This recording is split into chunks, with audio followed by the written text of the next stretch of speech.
again. I'm Dr. Catherine Muyeba, lifestyle psychiatrist and reaping woman coach. I work with professional women like you, teaching them to implement the Reap and Rise roadmap so that they can live strong, vibrant, and fruitful lives, both professionally and personally.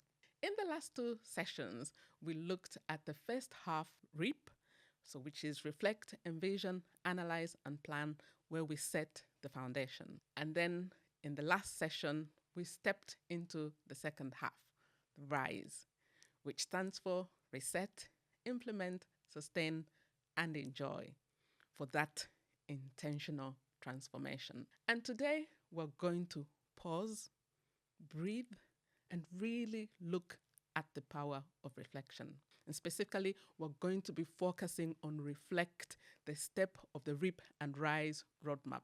And I want to introduce to you a 6-step practice I call the Review to Progress system. This is all about looking back with kindness, with clarity, and with wisdom. Not judgment, not criticism, but genuine awareness. So the first one is recall. The first skill to master here is remembering without rewriting history. Many professional women either gloss over their experiences or replay them with guilt. The consequence of that is that we miss valuable lessons. And the advantage of this step is that it helps you gather your memories with curiosity, not criticism. The second step is embrace the emotion. And here the skill to master is allowing feelings to surface without rushing to fix them. The problem I see in many professional women is that we are trained to suppress emotions, especially in the professional setting. And the consequence is emotional buildup that eventually leaks out as stress, irritability, or even burnout. The advantage of this system is that it gives you permission to say, yes, I felt hurt. Yes, I felt joy, and without judgment. The next step is validate the growth. And the skill here is to notice even the tiny steps forward. Some of the challenges that professional women face lead them to downplay their progress. And this results in constant striving with no sense of satisfaction, even when they're achieving, when the results are clearly there. The advantage of this validation step is that it teaches you to recognize, I did grow.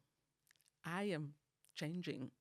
I am not the same woman I was 6 months ago. And the next step is identify who and what supported you. The skill here is to notice who and what helped your progress. And the problem I see is that we often forget the people, the habits, the faith anchors that kept us going. The consequence that we keep trying life solo, and it is exhausting. But the advantage of pausing to identify is that it highlights your actual support system, which you can intentionally lean on going forward.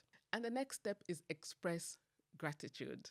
And this skill here is finding the good even in the hard seasons. Oftentimes, gratitude gets reduced to a quick checklist, perhaps at the end of the day or early morning. But the consequence is that we keep missing the deeper shifts that gratitude brings to our mental health and ultimately to our progress. The advantage of this reflective practice is that it teaches you to weave gratitude into your perspective.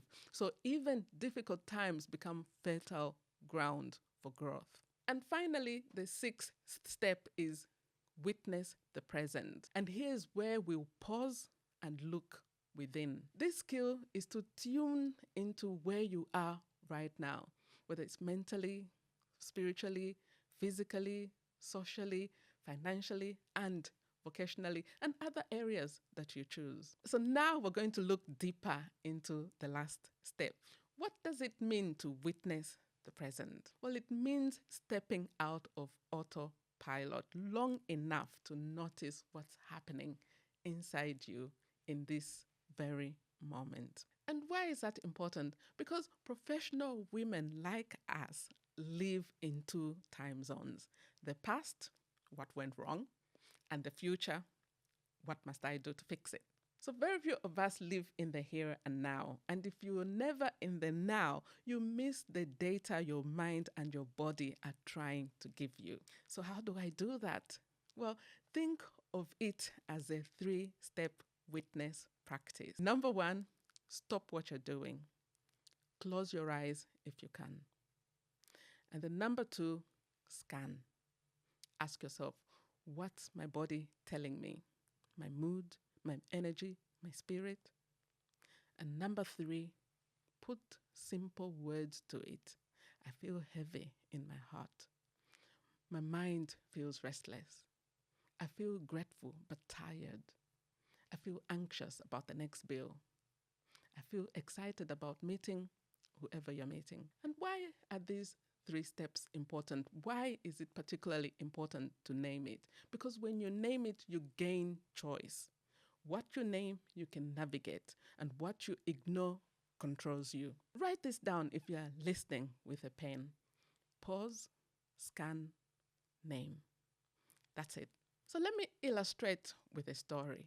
Before I worked with Mandy, a pharmacist in her early 30s, she was convinced by this thought that if I slow down to check in with myself, I'll lose momentum. Have you ever thought that stopping is somehow equal to failure or going backwards? Well, here's what happened with Mandy when she never stopped. She powered through her work days, her emotions, her social practices, everything on fast forward. And the consequence was that her body stopped her. Headaches, constant exhaustion, irritability with loved ones. It gets to a point where you can't continue like that anymore. She believed that pausing was a waste of time. But here's the thing, what actually wasted time was all that recovery she needed from burnout. And the truth is, pausing to witness the present actually saves us time. It saves us energy and those important relationships. And now what does that mean for you?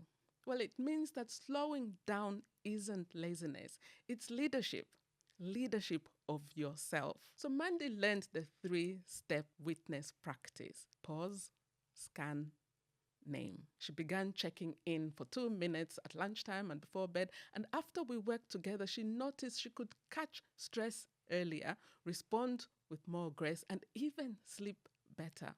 And that's the power of witness the present. So I want you to write down this new belief right now. Pausing to witness the present saves me time, energy, and relationships. So to recap, the review to progress system is recall, embrace the emotions, validate the growth, identify who and what supported you, express gratitude, and witness the present. And today you've learned that the real transformation begins when you step to witness your current state. Pause, scan, name. Because you can't rise to the future if you're not awake in your present. So thank you for joining me today. If this episode spoke to you, I'd love you to share it with another professional woman who needs a reminder to stop and breathe. And if you want to go deeper, check out the Rip and Rise Roadmap community, where we practice these exact reflections step by step.